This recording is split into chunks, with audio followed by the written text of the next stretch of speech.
Você já se deparou com uma situação em que uma simples descoberta revela uma verdade devastadora? Imagine encontrar um presente misterioso e perceber que ele pode desmascarar um segredo oculto. O que você faria se descobrisse que a pessoa em quem você mais confia está te traindo? Confira a história de um aniversário que virou um pesadelo. Eu estava no meu computador quando ela chegou tarde novamente, por volta das 22 horas. O jantar e o dever de casa já estavam feitos, as crianças dormiam e quase não notavam mais sua ausência, o que me entristecia. Eu revisava nossas finanças precárias, pioradas ao longo de 2 anos, enquanto ela continuava a gastar sem pensar. Após pagar as últimas contas, percebi que poderíamos aguentar por mais alguns meses, o que me fez questionar minhas decisões de vida em meio ao estresse financeiro.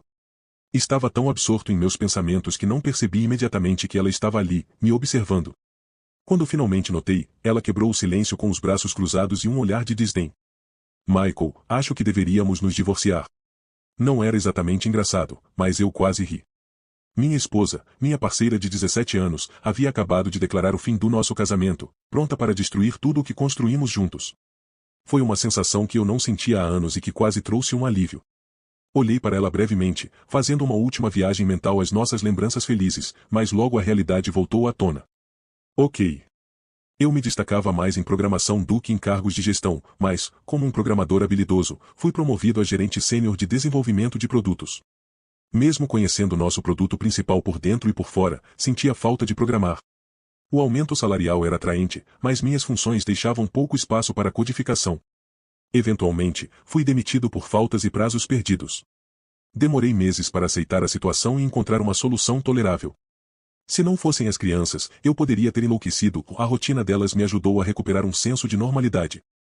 Abracei completamente o papel de pai em tempo integral, cuidando das tarefas domésticas e das crianças. Se minha esposa percebeu essa mudança na dinâmica familiar, nunca comentou.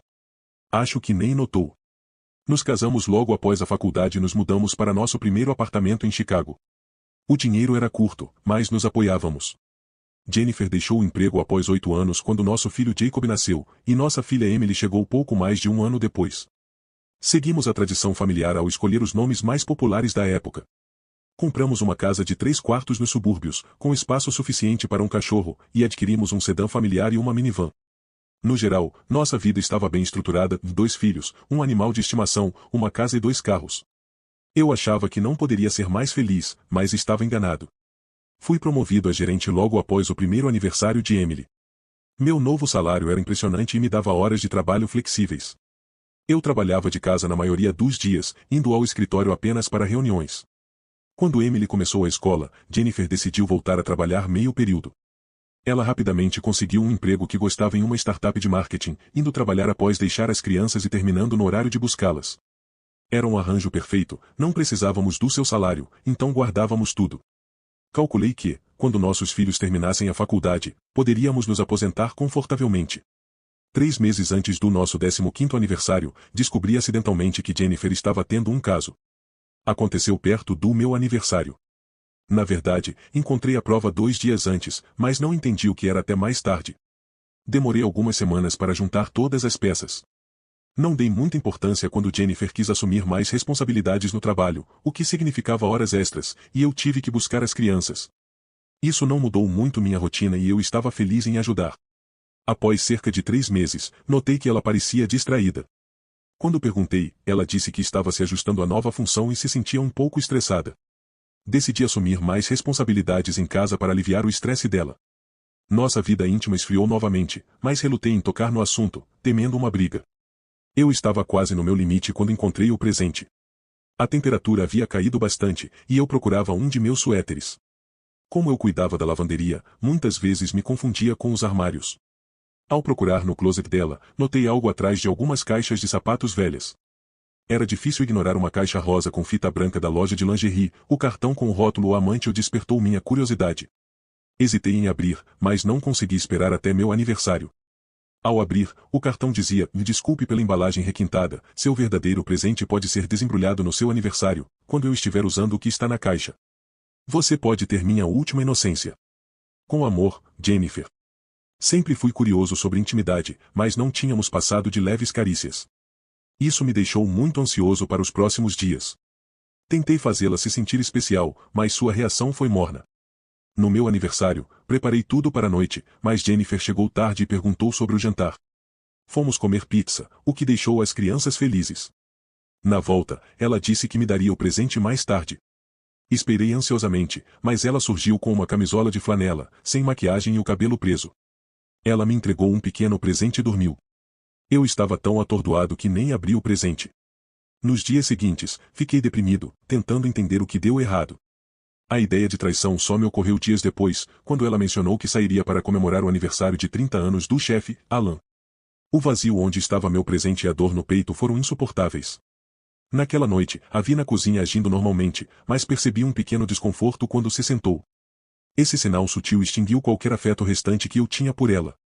No fim de semana do nosso 15º aniversário de casamento, decidi que precisava agir, apesar do medo. Se meu pai ainda estivesse vivo, ele teria dito, sem rodeios, que eu estava sendo covarde, e ele estaria certo. A clareza só veio quando minha esposa mencionou que teria que ir a uma conferência de trabalho no nosso aniversário. Isso me pareceu mais um sinal de desrespeito, especialmente porque ela parecia alheia à importância da data. Depois de beber até cair no sono, acordei furioso. Eu tinha chegado ao meu limite. Liguei para meu advogado e marquei uma consulta. Estava pronto para acabar com a farsa. Estava convencido de que as coisas não poderiam piorar. Estava enganado. A confiança com que entrei no escritório do advogado logo se transformou em choque total. Eu sabia que divórcios eram complicados e achei que o caso extraconjugal da minha esposa seria uma vantagem, mas meu advogado encontrou várias falhas no meu argumento.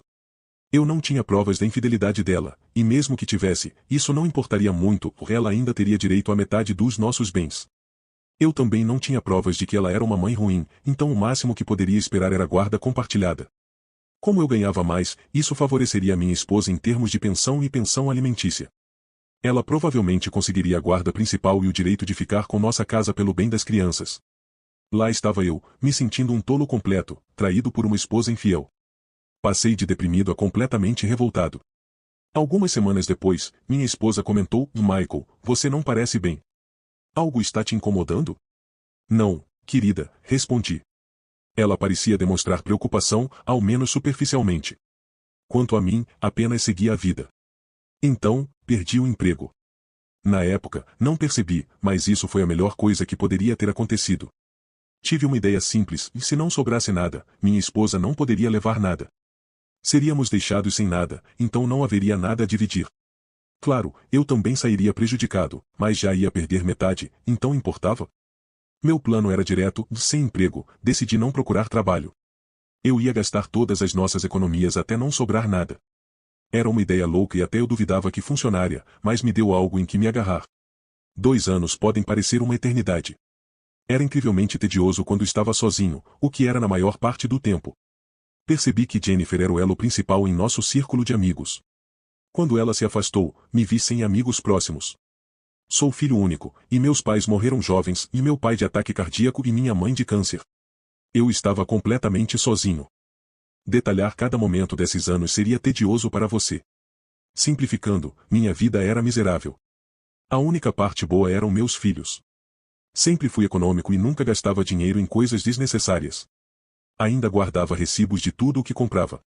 Comecei a sacar uma pequena quantia em dinheiro toda semana e guardá-la. Depois de 2 meses, percebi que não estávamos gastando dinheiro rápido o suficiente para causar impacto. Acontece que eu era ótimo em economizar, mas péssimo em gastar. Então, decidi intensificar e modificar meu plano. Inscrevi-me em um programa de MBA executivo em uma universidade próxima, mais cara, que me custou cerca de $120.000. Comprei um novo SUV de luxo por $60.000 e financiei completamente as contas de poupança educacional dos meus filhos com mais $260.000. Gastei milhares em roupas novas e comecei a sacar mais dinheiro 2 vezes por semana. Eu levava as crianças à escola, ia ao banco e depois dirigia até o lago. Não gastei muito do dinheiro que saquei, apenas um pouco aqui e ali para me entreter. Gastava o suficiente para mostrar que estive no cassino, incluindo recibos de refeições, lanches e estacionamento. A maior parte do dinheiro acabou no cofre da garagem, minha reserva pessoal para o caso de o divórcio ficar feio. Minha outra grande despesa foi contratar um investigador particular para seguir minha esposa e seu amante em tempo integral. Peguei o pacote completo, vídeos, fotos, um relatório diário das atividades deles. Tenho vergonha de quanto gastei nisso. Você deve se perguntar se minha esposa percebeu como eu estava gastando nosso dinheiro. Eu diria que sim, exceto pela parte do jogo. Tive que informá-la sobre a transferência de dinheiro para as contas dos nossos filhos porque precisava da assinatura dela. Ela viu meu carro novo e minhas roupas, mas nunca comentou sobre eles.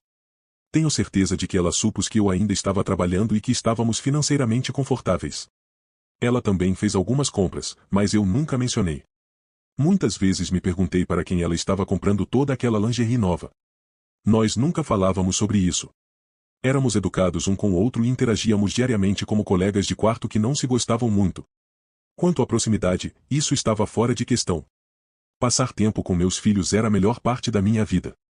Eu apoiava seus interesses, ajudava com os deveres de casa, jogava com eles, íamos a parques, andávamos de bicicleta e assistíamos a filmes juntos. Como eu tinha assumido a cozinha, eles começaram a se interessar em ajudar, e encontrei algumas receitas simples para fazermos juntos. Jennifer estava por perto às vezes durante a semana. Eu não a impedia de participar do nosso tempo em família, mas também não fazia questão de incluí-la. Ela participava se quisesse, sem encorajamento ou desestímulo da minha parte. Eu recebia atualizações semanais sobre as atividades de minha esposa. No início, pensei que ela estava apenas envolvida com o chefe, mas descobri que ela estava se encontrando com vários homens do escritório e, eventualmente, alguns clientes da empresa. Isso me afetou. Nem tanto. Eu já tinha uma visão negativa dela, então ter provas não mudou muito. Os relatórios e vídeos pareciam filmes adultos mal dirigidos. Em certo sentido, saber disso me fez sentir um pouco melhor, mas não muito. Ficou claro que Alan Henderson não era muito bom em intimidade, apesar de ter muitas oportunidades com diferentes mulheres. Houve um cliente, um geek estereotipado com óculos e protetor de bolso, que foi bastante rude com Jennifer. As imagens e o vídeo eram muito desfocados para ver se ela gostou, mas me pareceram dolorosos. Apesar das aulas, do tempo com os filhos e do jogo, eu tinha bastante tempo livre, então comecei a focar em como seria minha vida depois do casamento, que eu presumia que acabaria eventualmente. Comecei uma nova rotina de exercícios. Sempre fui relativamente em forma, mas nada de especial. Com o tempo, melhorei minha força e resistência na corrida.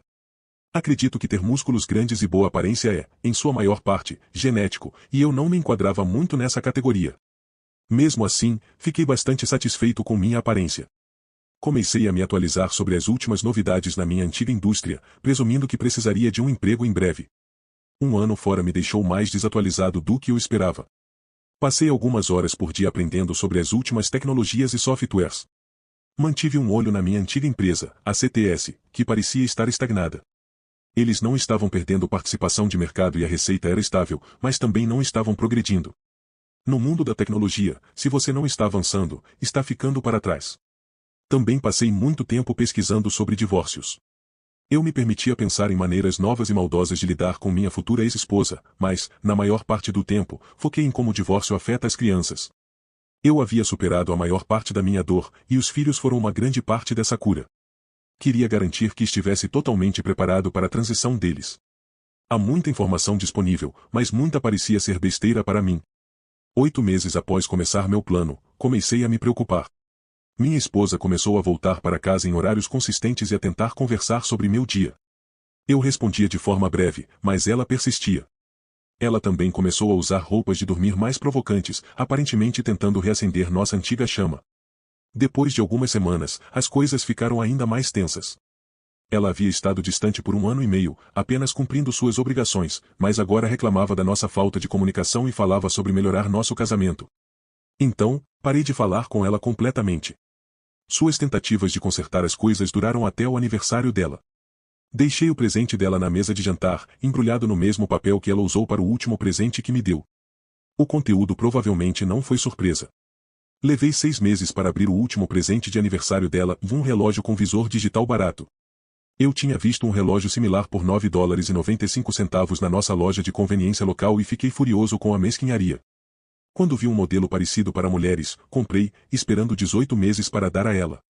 Eu quase quis ver sua reação ao abrir, mas não estava lá. As crianças e eu tínhamos saído para uma noite de cinema improvisada e chegamos tarde. Ela saiu antes de acordarmos no dia seguinte.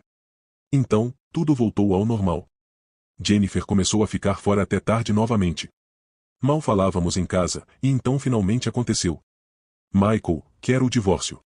Eu esperava que ela agisse rápido, mas levou quase uma semana até eu receber os papéis do divórcio. Era quase cômico. Ela queria pensão alimentícia para ela e para os filhos, uma divisão injusta dos nossos bens a seu favor e ainda me acusava de crueldade mental e emocional. Esperei até a segunda-feira seguinte para levar as crianças para acampar, para que não estivessem por perto quando eu respondesse. Voltamos 6 dias depois, relaxados e revigorados. Jennifer estava em casa, esperando por nós, sentada sozinha na sala de estar, com aparência doente, possivelmente com gripe estomacal. Fiquei imaginando o que mais a surpreendeu. Eu havia protocolado um pedido de divórcio em resposta, citando o adultério dela, pedindo a casa, o único bem real que nos restava, e a guarda total das crianças, já que eu era o principal cuidador e estava desempregado. Também solicitei pensão alimentícia para mim e para as crianças.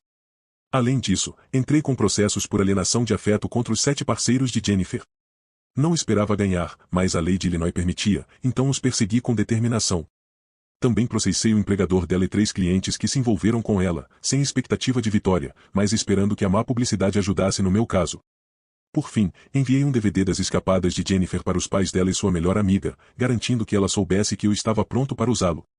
Ela já deveria saber das provas por conta do meu pedido de divórcio, mas não quis correr riscos.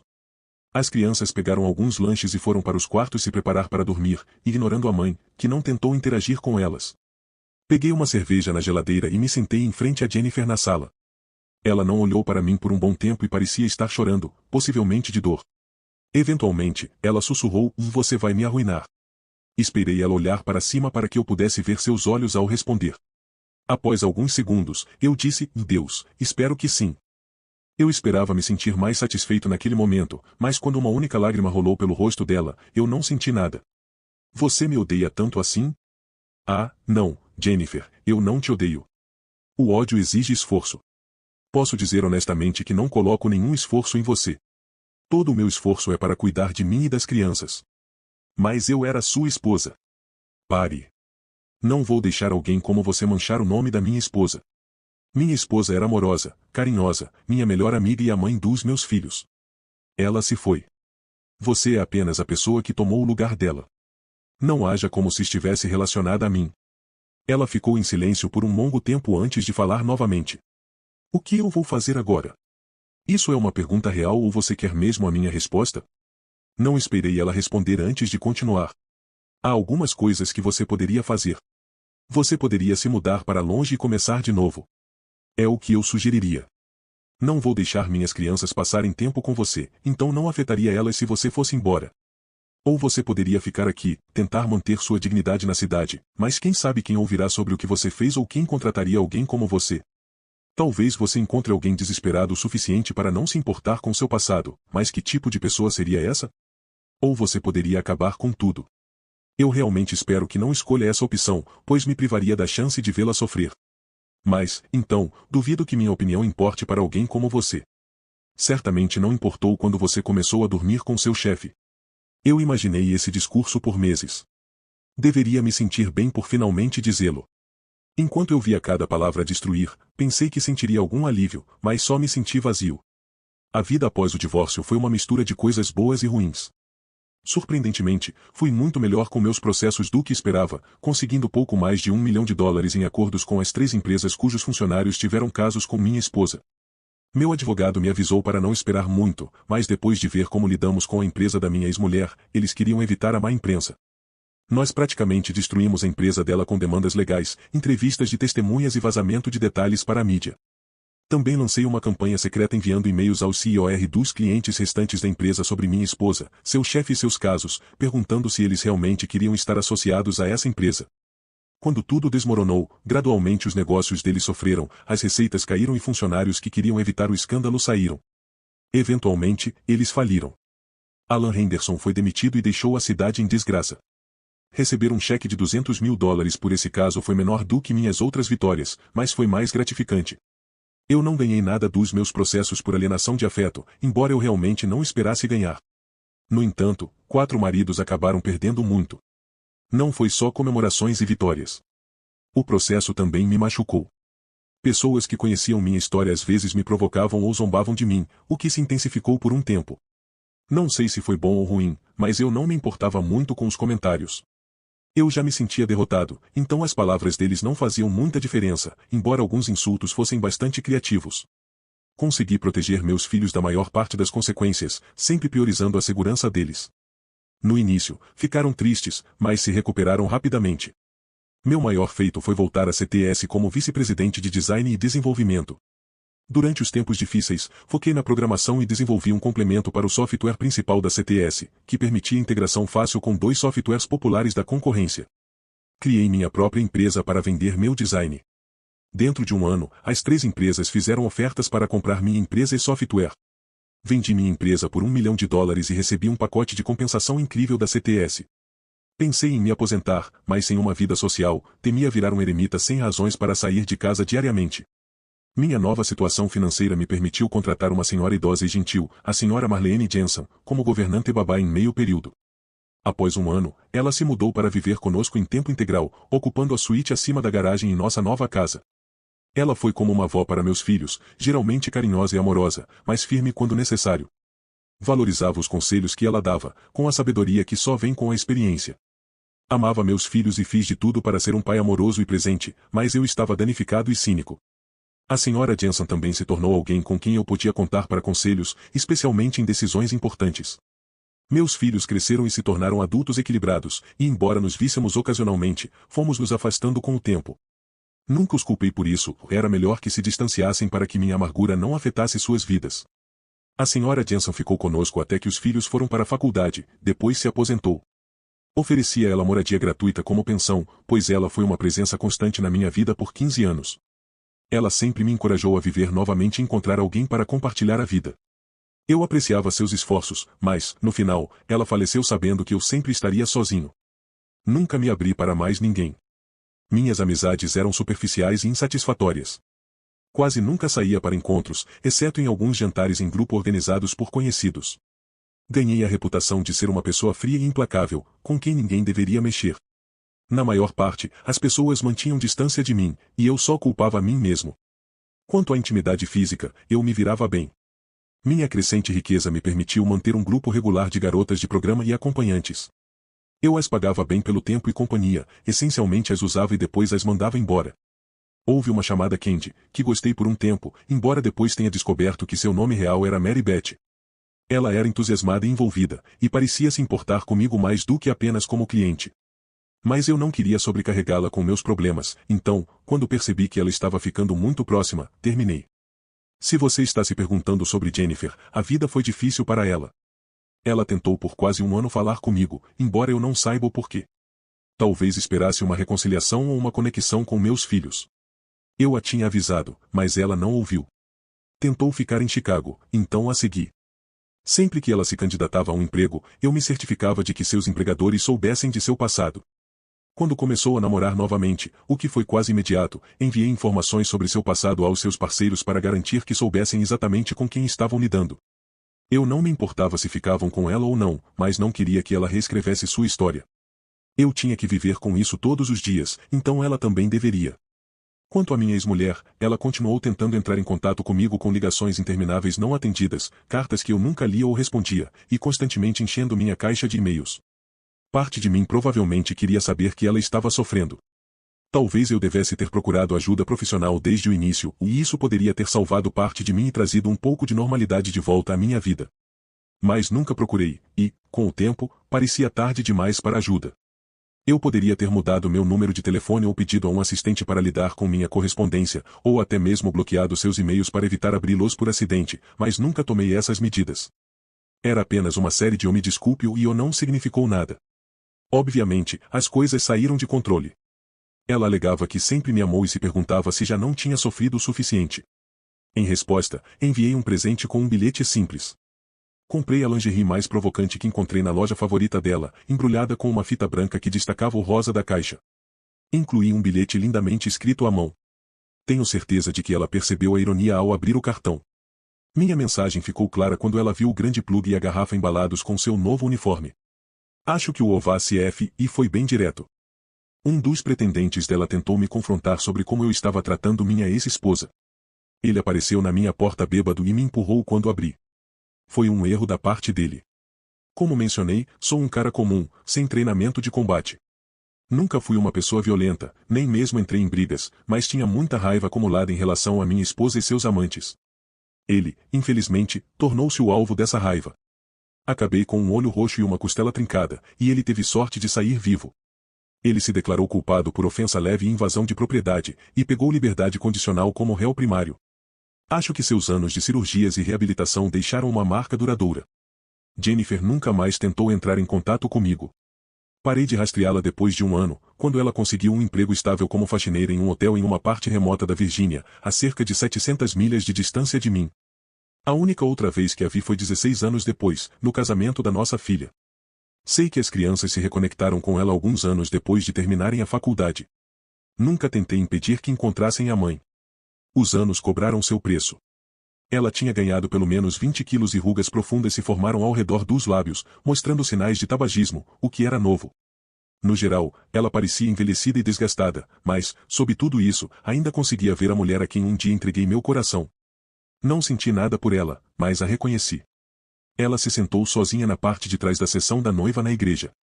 Suas interações com minha filha foram curtas, educadas, mas distantes. Ela não tentou falar comigo. Mantivemos uma distância de cerca de 10 metros até o final da noite, quando a vi esperando por um táxi. Notei uma pequena aliança dourada com um minúsculo diamante em seu dedo anelar esquerdo e sorri pela primeira vez em muito tempo. Parecia que ela poderia ter se saído melhor do que eu, afinal. Aproximei-me dela, fixando o olhar no anel por alguns momentos. Ao olhar para cima, encontrei seus olhos cheios de tristeza. Para registro, você arruinou minha vida primeiro, disse eu, olhando para sua mão esquerda e depois de volta para seus olhos. Fico feliz que você tenha encontrado alguém. Espero que ele te faça feliz. Corri para o meu carro, onde meu motorista esperava. Boa noite, Sr. Smith. Espero que tenha tido uma noite agradável, senhor. Vamos para o clube? Foi tão bem quanto eu poderia esperar, Jonathan. Vamos direto para casa. Acho que gostaria de ficar sozinho esta noite. Certamente, senhor.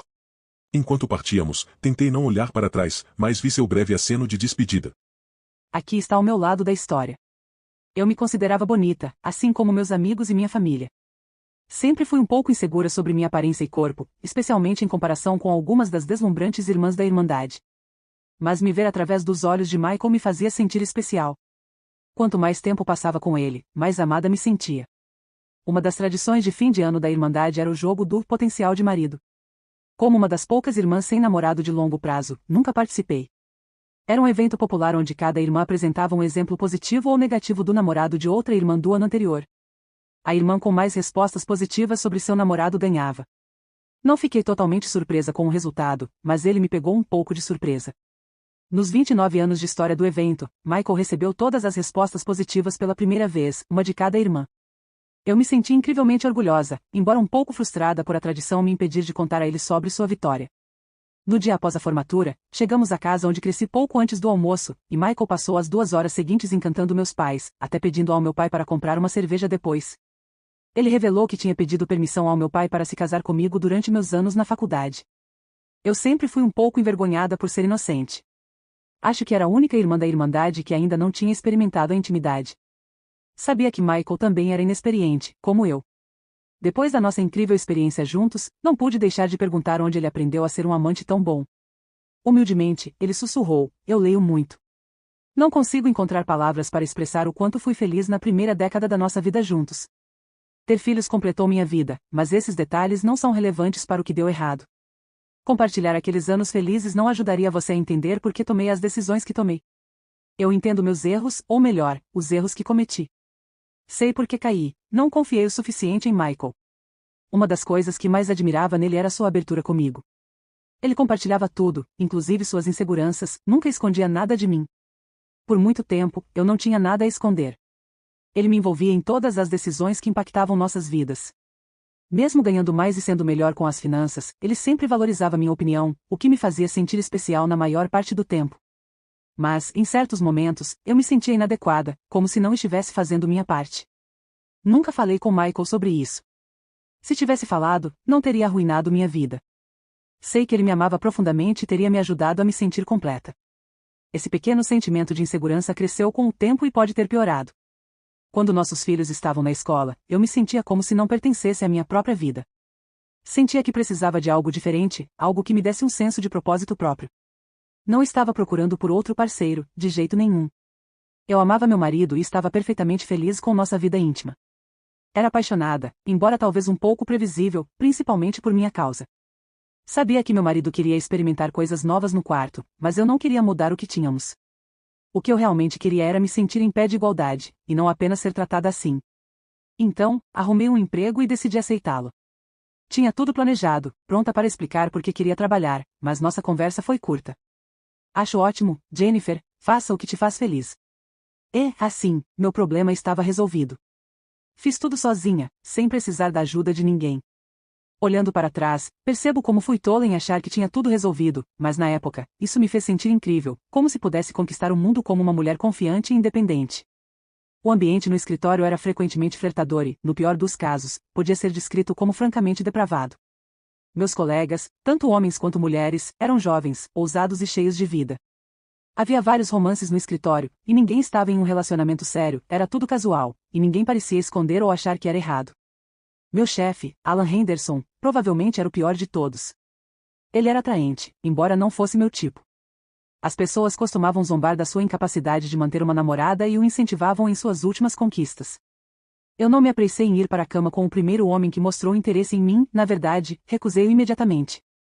Mas isso me fez pensar se Michael e eu estávamos perdendo algo na nossa vida íntima. Nosso círculo de amigos era bem conservador quando se tratava de intimidade, nunca tivemos conversas nem perto do que eu ouvia no trabalho todos os dias. Depois da nossa primeira festa de Natal da empresa, quando apresentei ela a Michael, as coisas mudaram. Embora fingissem se dar bem, eu percebia que eles não gostavam um do outro. Parei de falar com Michael sobre o meu trabalho e nunca mencionei ela novamente, pois percebi que isso incomodava Michael. Depois daquela noite, as coisas também mudaram no escritório. Alan começou a me dar muita atenção, elogiando meu trabalho publicamente e perguntando sobre meu bem-estar. Começou a me convidar para almoçar, onde falávamos extensivamente sobre o trabalho. Ele começou a pedir minha opinião com mais frequência e, antes de voltarmos ao escritório, fazia perguntas pessoais. Ele também começou a elogiar minha aparência, usando palavras como sexy e provocante. Olhando para trás, percebo que ele trabalhou em mim durante meses, e eu, tola, caí nessa. Não consigo me lembrar exatamente como as coisas evoluíram até Alan e eu termos uma relação íntima em sua mesa depois que todos os outros já haviam saído para o dia. É com profundo arrependimento que admito que aproveitei cada minuto. A sedução habilidosa de Alan me fez sentir desejada, uma emoção que pensei ter perdido anos antes. Eu não me sentia desejada por Michael porque não dei a ele o motivo para isso. Eu sabia o tipo de homem que ele era, ele não faria nada para me deixar desconfortável. Eu era sua verdadeira parceira e amante preciosa, não apenas um caso passageiro. No entanto, Michael era perceptivo. Qualquer pista minha teria feito diferença. Ele procurava maneiras de apimentar nossa vida sexual, e eu ignorei suas tentativas. Participávamos de sexo oral, mas eu nunca o iniciava. Usava lingerie, mas não tomava a iniciativa de ser mais aventureira e nunca permiti que ele explorasse certos aspectos da nossa intimidade. Confesso com vergonha que fiz tudo isso e muito mais por Alan. Fui uma amante submissa para ele e adorei. Estava muito envolvida com Alan antes de reconhecer a verdade. Dei a ele o presente da minha inocência no seu aniversário e ele me tratou como eu merecia. Dei-lhe um presente e ele usou. A diferença em relação a Michael foi chocante e mudou meu pensamento quase imediatamente.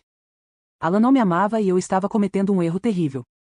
Informei Alan que nosso caso havia terminado no dia seguinte, e ele riu de mim, me expulsando do seu escritório. Ao voltar do almoço, encontrei um pacote em minha mesa com um bilhete me instruindo a estar no escritório de Alan às 17h30. Dentro do pacote estavam fotos minhas e de Alan em posições comprometedoras. Essas fotos me mantiveram sob seu controle e em um pesadelo que durou mais de 1 ano e meio. Ser coagida a dormir com 2 colegas de trabalho de Alan no escritório dele parecia quase suportável comparado ao que eu fui forçada a suportar durante aqueles 18 meses.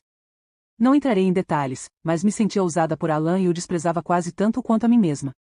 Lutava para encontrar uma saída, mas sempre falhava. Só quando cheguei ao meu limite com as coisas horríveis que fui obrigada a fazer, percebi uma solução: coragem. Enfrentei Alan e disse que estava acabada, não importava para quem ele mostrasse as fotos. Ele apenas riu e foi o fim. Eu me sentia uma tola por ter deixado aquilo durar tanto tempo. Quando acordei desse pesadelo, fiquei surpresa ao ver como as coisas estavam indo em casa. Michael e as crianças pareciam bem sem mim. Achei que poderiam estar lutando sem minha atenção, mas era o oposto, parecia que eles não precisavam mais de mim. Michael estava bem, com um carro novo, roupas novas e parecia bem-sucedido. Senti-me terrível ao perceber o quanto tinha negligenciado minha família. Decidi dedicar-me a eles e compensar meus erros, mas havia uma distância entre nós que não estava lá antes. Michael nunca gritou comigo ou discutiu, mas me tratava como se não fosse desejada. Tentei me reconectar, mas nada funcionava.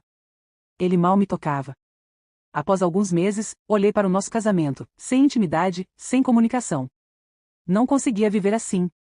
Sugeri terapia de casal, mas então Michael parou de falar comigo completamente, não me dirigindo uma palavra por semanas. Quando meu aniversário chegou, esperei que ele não me ignorasse, mas estava errada. Ao voltar do trabalho, a casa estava vazia, exceto por um presente embrulhado na mesa de jantar. Sabia o que era sem abrir. Anos atrás, havia esquecido o aniversário de Michael e lhe dado um relógio barato de última hora. Planejei compensá-lo, mas nunca o fiz. O presente dele foi intencional, diferente do meu. Fiquei furiosa ao ir para a cama, e manter as crianças afastadas no meu aniversário parecia cruel.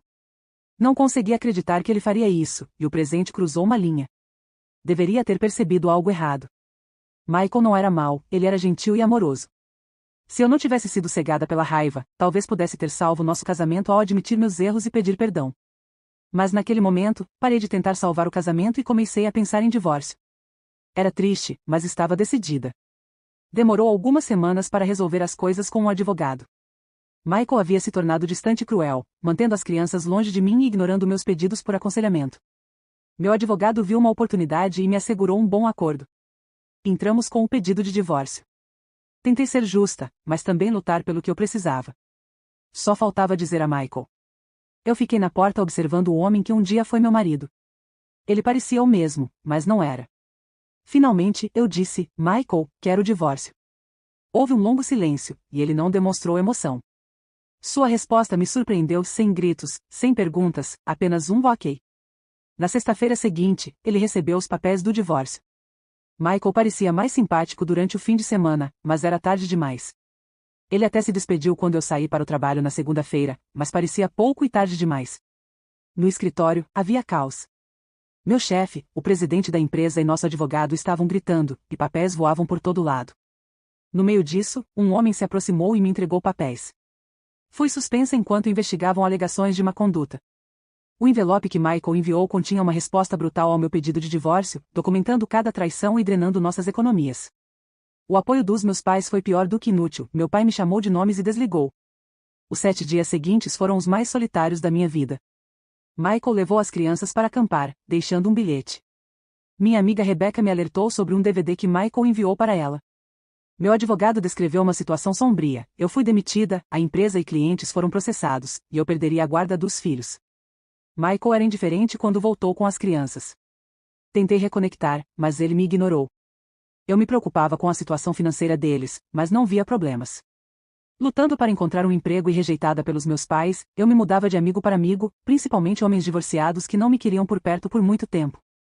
A terapia ofereceu alguma esperança, mas o conselho mais valioso do terapeuta foi ir embora.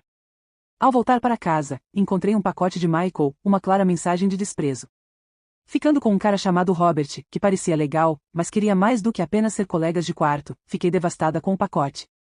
Robert, ao perceber o que significava, saiu furioso e foi confrontar Michael. Ele acabou no hospital com ferimentos graves. Meu rosto estava desfigurado, eu tinha uma concussão, ferimentos internos e uma perna estilhaçada. Foi horrível. Percebi que meus problemas estavam machucando as pessoas ao meu redor. Durante minha próxima sessão de terapia, contei tudo à minha terapeuta. Ela fez muitas perguntas sobre Michael, e eu compartilhei detalhes sobre ele, nosso relacionamento e sua reação à minha traição. Também falei sobre Robert. Depois de ouvir tudo, ela parecia assustada. Você precisa sair daqui, para bem longe. Não o contate. Não deixe que ele saiba onde você está. Não há chance de consertar as coisas. Siga em frente. Se você o pressionar, ele pode destruir você. Suas ações destruíram um homem que estava mal. Ele nunca vai perdoar ou esquecer. Fuja. Então, deixei para trás minha vida outrora perfeita e acabei em uma pequena cidade universitária na Virgínia com um emprego medíocre. Anos depois, conheci um homem que podia tolerar meu passado. Ele não era ótimo, mas não fedia nem me agredia. Nosso relacionamento carecia de amor, era só sobre ter alguém por perto. Eu vi isso como minha punição. Quando meus filhos cresceram, entraram em contato para saber como eu estava, mas nunca pediram para me ver ou se reconectar. Michael prosperou sem mim. Acompanhei suas notícias, ele se tornou um grande nome no mundo do software. O vi novamente no casamento da nossa filha. Fiquei surpresa em ser convidada. Ele estava incrível, exatamente como o homem que eu amava e traí. Ele veio até mim para um último golpe. Só para você saber, você destruiu minha vida, ele disse, olhando para meu anel de casamento barato. Desejei nunca tê-lo colocado. Fico feliz que você tenha encontrado alguém. Espero que ele te faça feliz, acrescentou antes de desaparecer. Fim. Essa história nos mostra como pequenos detalhes podem revelar verdades profundas e dolorosas. Às vezes, o que parece ser um presente pode acabar sendo um ponto de virada na nossa vida. Se você já passou por algo semelhante ou tem uma história para compartilhar, deixe um comentário. Não se esqueça de curtir e se inscrever para mais histórias intrigantes como esta. Até o próximo vídeo.